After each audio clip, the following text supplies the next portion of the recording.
ዶናልድ ትራምፕ ኢራን ካልተስማማች እሳት እንለቅባታለን አሉ። ኢራንም የራሷን ቀይ መስመሮች ተናገረች። ዶናልድ ጄ ትራምፕ ውሳኔያቸውን ቀየሩ። የኔቶ እጣ ፋንታ ምንድን ነው? የአንድ ወር የጦርነት ዳሰሳ። እንኳን ወደ ዓለም ዜና በሰላም መጡ። በመጀመሪያ የምንመለከተው የአሜሪካ የፖለቲካ መሪ ዶናልድ ጄ ትራምፕ ኢራን ካልተስማማች እሳት እንለቅባታለን አሉ። ዶናልድ ትራምፕ ለኢራን የባለ 15 ነጥብ የስምምነት አጀንዳ ልከዋል። ትራምፕ የላከው የስምምነት ውል በዋናነት የኢራንን የኒውክሌር እቅድ፣ የቀጠናዊ ደህንነት ወይም ሪጅናል ፒስ እና የውጭ ኃይሎች እርምጃ ላይ እንደሚያተኩር ተገልጿል። If they fail to understand that they have been defeated militarily and will continue to be, President Trump will ensure they are hit harder than they have ever been hit before. President Trump does not bluff, and he is prepared to unleash hell. But Levitt also said that the United States and Iran are still engaged in peace talks.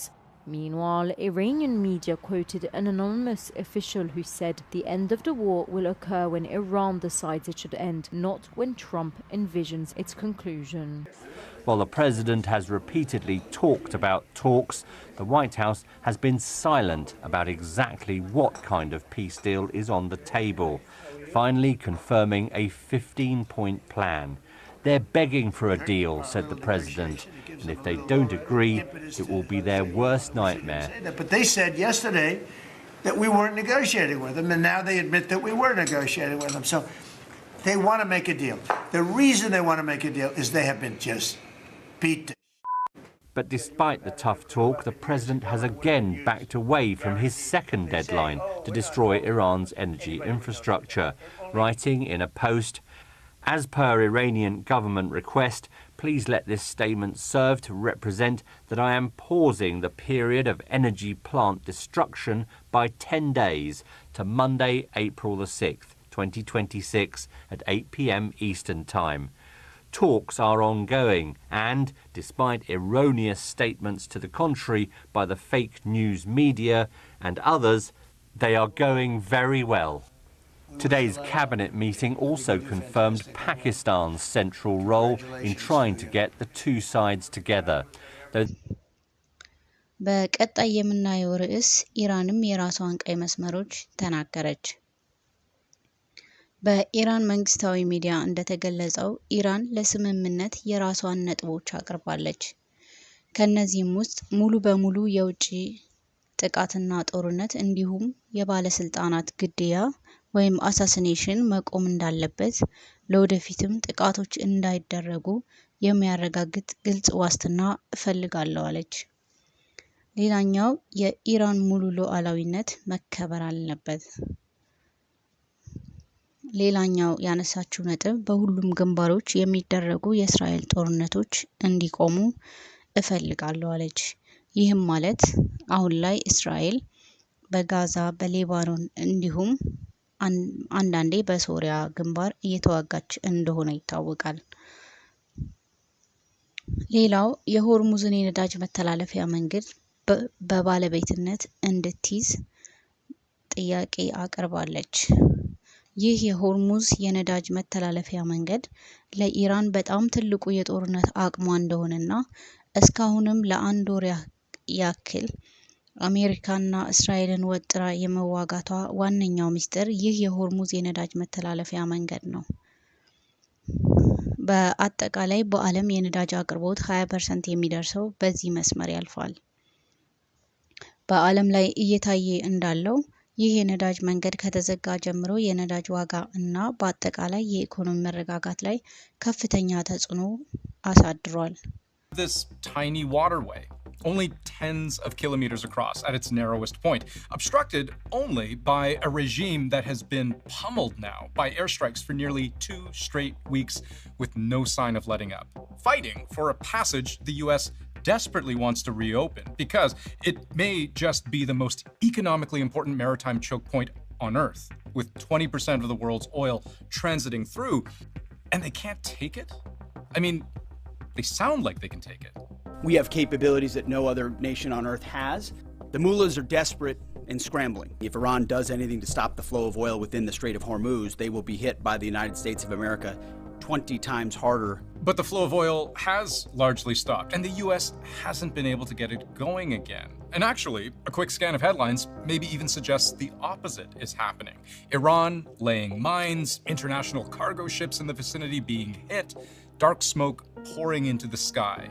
Why can't the US just take over the Strait of Hormuz and get oil tanker traffic moving again? Attention all ships from now on. All navigating through the Strait of Hormuz is forbidden. በሌላ ርዕስ ዶናልድ ጄ ትራምፕ ውሳኔያቸውን ቀየሩ። ባለፈው ሳምንት የአሜሪካው ፕሬዝዳንት ዶናልድ ጄ ትራምፕ ኢራን የሆርሙዝን የነዳጅ መተላለፊያ መንገድ በ48 ሰዓት ውስጥ ካልከፈተች የኢራንን የኃይል ማመንጫዎች ወይም ፓወር ፕላንት አውድማለሁ ብለው ነበር። በሰዓቱ የኢራን ምላሽ እኔም የገልፍ ሀገራትን የኃይል ማመንጫዎች እሳት እለቅባቸዋለሁ ብላ ነበር። ይህንንም ተከትሎ ዶናልድ ጄ ትራምፕ ለ5 ቀናት አራዘሙ። አሁንም እንደገና ለ10 ቀናት ተራዘመ።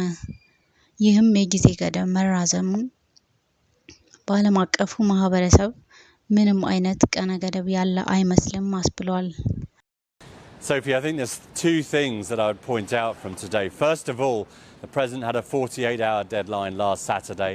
That became a 5-day deadline on Monday, and today it's a 10-day deadline. 3 separate deadlines in the space of 5 days. The world is going to stop believing in these deadlines.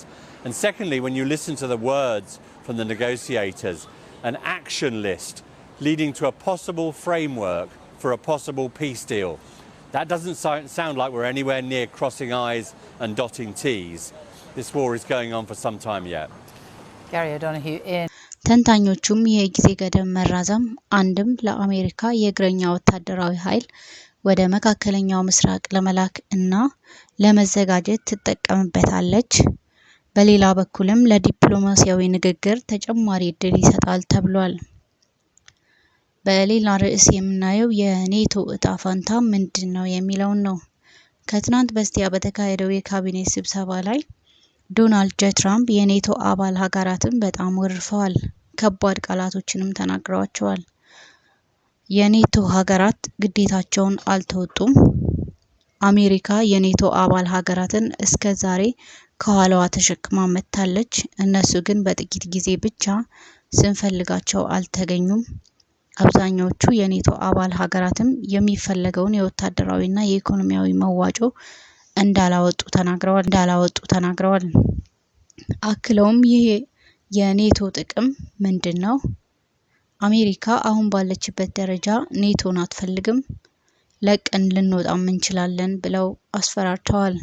The UK say that we'll send, this is 3 weeks ago, we'll send our aircraft carriers, which aren't the best aircraft carriers, by the way. They're toys compared to what we have. But we'll send our aircraft carrier when the war is over. I said, oh, that's wonderful. Thank you very much. Don't bother. We don't need it. And we don't need it. And we don't need them. በመጨረሻም በኢራንና አሜሪካ እንዲሁም በእስራኤል መካከል የሚካሄደው ጦርነት ድፍን 1 ወር ሞላው። በዚህም የአሜሪካው ፕሬዝዳንት ዶናልድ ጄ ትራምፕ ጦርነቱን በአጭሩ ለመቋጨት አስበው ያላሰቡት አጣብቂኝ ውስጥ ገቡ። በአሁኑ ሰዓት የዓለም የነዳጅ ዋጋ በፍጥነት እየጨመረ ሲሆን ይህም የነዳጅ ዋጋ መጨመርና የጦርነቱ መራዘም ትራምፕን የፖለቲካ የመሪነት ብቃቱን ጥያቄ ውስጥ አስገብቶታል። የአሜሪካ ህዝቦች ለዶናልድ ጄ ትራምፕ ያላቸው ድጋፍም እንደቀነሰ ሮይተርስ የዜና ወኪል ገልጿል።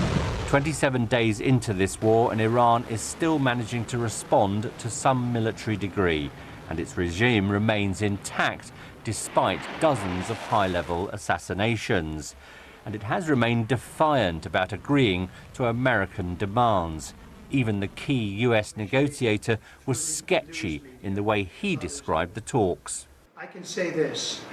We will see where things lead, and if we can convince Iran that this is the inflection point with no good alternatives for them, other than more death and destruction.